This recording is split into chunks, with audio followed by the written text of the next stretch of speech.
Finalement, après avoir observé à travers la porte de la cafétéria, je décidai d'aller à la supérette pour acheter du pain, pour ensuite retourner dans la salle de classe. Un groupe d'amis mangeait, les uns à côté des autres, en ayant rapproché des tables, tandis que d'autres élèves mangeaient seuls. La seule chose en commun qu'ils avaient était la nourriture, provenant soit de la supérette, soit de la cafette. J'allais commencer à manger quand j'aperçus Orikita. Déjà revenue sur sa chaise, elle avait sur sa table un sandwich qui avait l'air délicieux. Je retournai à ma place, sans rien dire. Quand je fus sur le point de prendre ma première bouchée de pain, de la musique commença à retentir depuis les haut-parleurs. Aujourd'hui, à 17 heures, dans le gymnase numéro 1, aura lieu la présentation des clubs. Pour ceux d'entre vous qui s'y intéressent, rendez-vous au gymnase numéro 1. Je répète, aujourd'hui, la voix de la fille, ayant fait l'annonce, était séduisante. Les clubs, hein? Je n'en avais jamais intégré auparavant.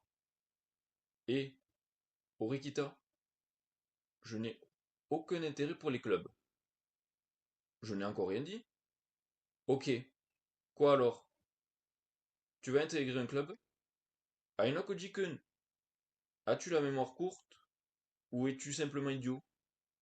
Je viens pourtant de te dire que les clubs ne m'intéressaient pas.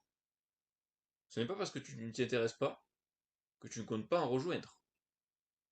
Ton raisonnement est vraiment tiré par les cheveux. Si tu le dis, Orikita ne cherche pas à intégrer de club ou à se faire des amis. Chaque fois que je lui parle, elle a l'air ennuyée. Est-elle venue à cette école juste pour son taux d'employabilité élevé ou pour la qualité des cours? Il ne serait pas surprenant que ce soit le cas. Mais pour le coup, ça me semble réellement tiré par les cheveux, ça. Tu n'as vraiment pas d'amis, je vois. C'est faux, je te parle bien. Tu dis ça, mais je ne suis pas sûr que tu me considères comme tel. Ce, ce n'est pas faux. Vu que tu en parles, tu comptes intégrer un club? Non, j'y réfléchis toujours, mais je ne pense pas. Alors pourquoi vouloir rejoindre le gymnase si tu ne veux pas vraiment en intégrer un? Est-ce un prétexte pour te faire des amis? Quelle vivacité d'esprit! Non, je pense que je suis trop facile à comprendre. Vu que j'ai échoué lamentablement au début, le rendez-vous des clubs est la dernière chance pour se faire des amis. Pourquoi tu n'en parlerais pas à d'autres comme moi? C'est justement parce que je ne connais personne d'autre? C'est vrai. Cependant, je ne pense pas que ce soit vraiment ce que tu cherches. Si tu voulais vraiment un ami, tu y mettrais plus de conviction. Ce n'est justement pas possible pour moi, abonné à la solitude.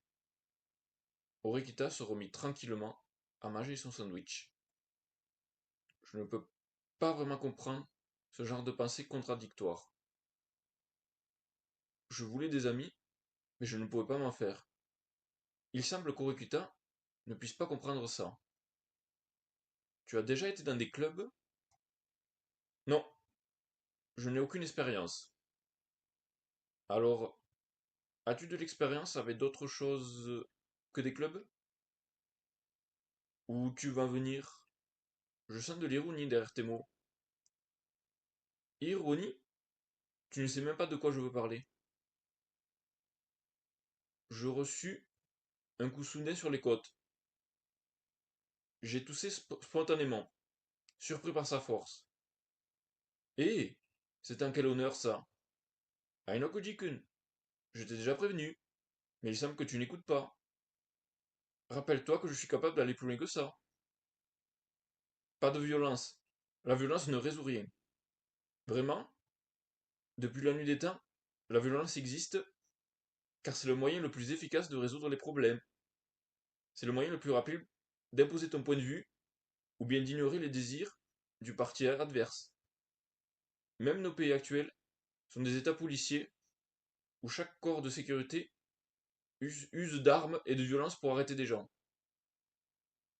Elle me fit un grand discours, stipulant qu'elle n'avait rien fait de mal. Chaque fois qu'elle disait des choses absurdes, c'était pour justifier sa violence. À partir de maintenant, j'utiliserai la violence pour corriger tes manquements. Ok? Comment tu le prendrais si je te disais la même chose? Je me demande pourquoi on estimait que les hommes levant la main sur les femmes étaient lâches et vils. Très bien. Après tout, cette situation ne risque pas d'arriver, vu que je ne dis rien de déplacé. Ce fut une réponse qui sortit spontanément, vu qu'elle pensait toujours avoir raison. Même si elle restait courtoise en apparence, elle avait un mauvais fond. J'ai compris, j'ai compris. Je ferai attention maintenant. Renonçant à inviter Eurykita à venir, je regardai par la fenêtre. Ah, la météo est bonne aujourd'hui. Les activités du club? Je vois, marmonna-t-elle. Elle se mit à réfléchir. C'est juste après l'école, c'est ça? J'irai avec toi. Que... Comment ça? Tu ne voulais pas te rendre au gymnase pour voir les stands des clubs? Je ne comptais pas rester très longtemps, tu sais. C'est surtout un prétexte. T'es sûr que c'est ok? Si tu ne comptes pas t'attarder, alors c'est encore mieux. On se voit après les cours. Elle reprit son repas. On dirait que je l'avais convaincue. J'avais dit plus tôt qu'elle avait un mauvais fond, mais son comportement semblait enfin commencer à démontrer le contraire. Te regarder échouer à te faire des amis a piqué mon intérêt. Je retire ce que j'ai dit.